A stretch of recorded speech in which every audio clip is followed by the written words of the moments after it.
In last week's video, you would have saw I bought the cheapest Audi TTS in the country for just a bid of £2,500. So I've got the car back home now and it's the following morning and I've decided to take the TTS to work. I'm about 2 miles into the journey and the engine management light decided to turn on.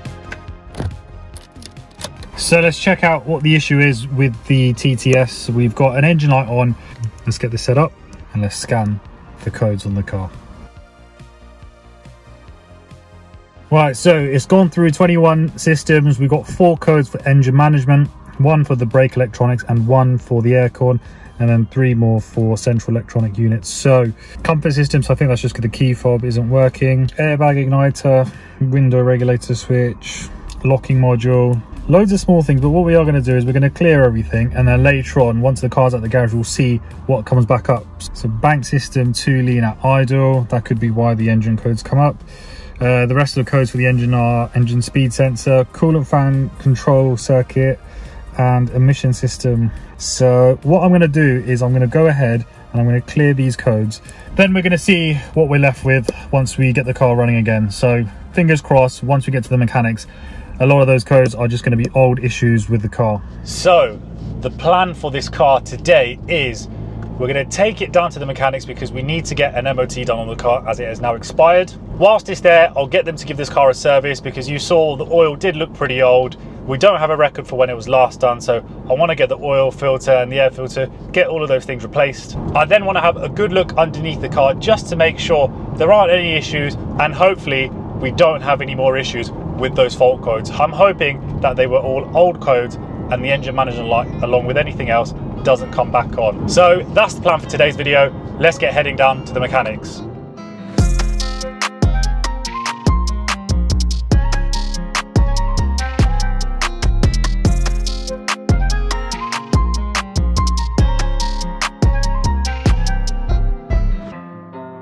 Let's start with looking underneath the car, and you can see it's not too bad. The lower arms do have a little bit of surface rust, but it's nothing out of the ordinary for a car at this age and mileage. The rest of the car looks pretty solid. The exhaust, it's all standard, which is always good to see. All of the brake lines underneath the car, they all look good, and there's no damage either on this section of the car, nor has it been modified in any way or tampered in a negative way. But now let's go have a look under the engine, and I'm pretty happy with it on first impressions. It looks bone dry, no major seepages or oil coming out of any of the components. The under tray was a little bit damaged, but that's getting replaced, so that's no real issue for me. Now let's move on to starting the service on the car. And what we're doing today is we are going to be putting in some fresh oil, changing the oil filter as well as the air filter. Now what we're doing right now is getting started by removing the old air filter from the airbox so we can see the state of it. It gives us a small indication of when it was last changed, but it's not precise by any means. And upon inspection, it's not actually that bad. Maybe it has been serviced not too long ago, but either way, we're still going to be replacing it with a new one. Now it's time to flush out that old engine oil, as we don't know when it was last changed other than the last record from 9 years ago, but I would hope it's been changed since then, otherwise this engine won't be here for much longer. The oil does look pretty black, so I think we've done the right thing by getting it flushed out of this engine. And that's the old oil filter after it's been removed, pretty black and dirty. And here we have the new filter before we put it back in.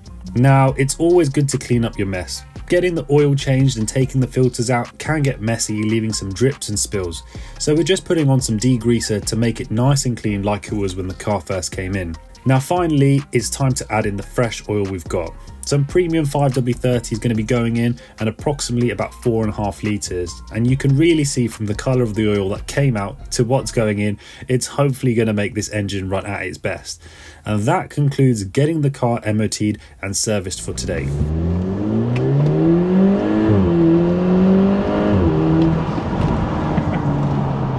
So good news, we've got the car MOT'd and had a service done on it.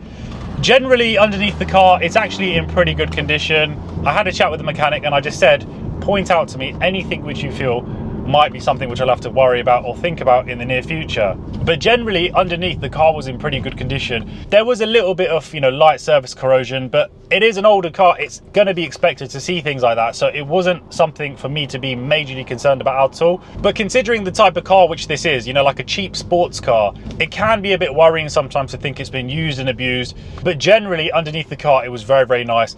The front under tray had a little bit of damage, but I have ordered it and I am getting that replaced. So just on first impressions of getting it inspected, it's pretty good.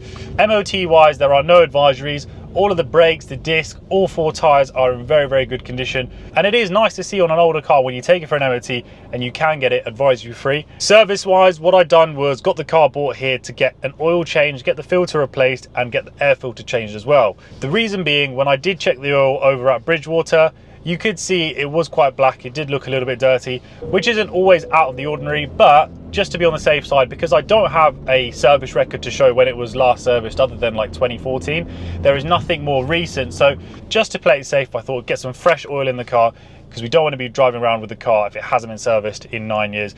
I'm sure it has been serviced, but we can't risk it. Now, cost wise, how much did today cost me? So the MOT, £40, getting a minor service done to the car, so air filter, oil filter and 5W30 oil, which was about 4.5 litres that went into this car, I think. That cost me £96, so a grand total on what I spent on this car today is £136. Not a lot of money at all to bring this car up to, you know, a good mechanical standard. So money well spent today. I'm happy with today's result. Got a green tick of health on this car, which means we can look to start modding this car and make it quicker than what it is.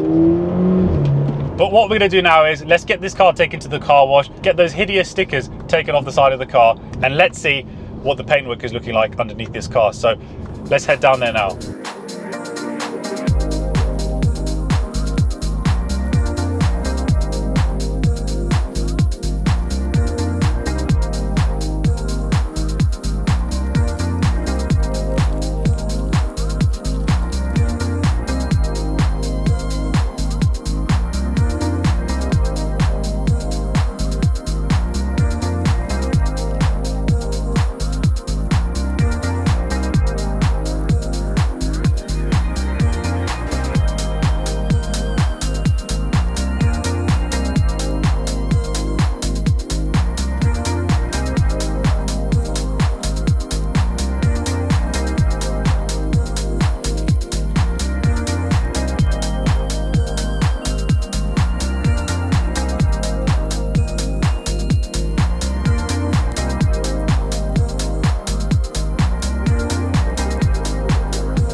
So that is a TT MOT'd, serviced, basic wash done on the outside for us to see what we've got underneath that paintwork. But it's a good place for us to start this project of modifying this car and seeing where we're going to take it on the channel. But I hope you've enjoyed today's video, guys. If you have, don't forget to smash up that like button and subscribe to the channel if you haven't already. But other than that, I'm going to see you on the next one. Take care, guys.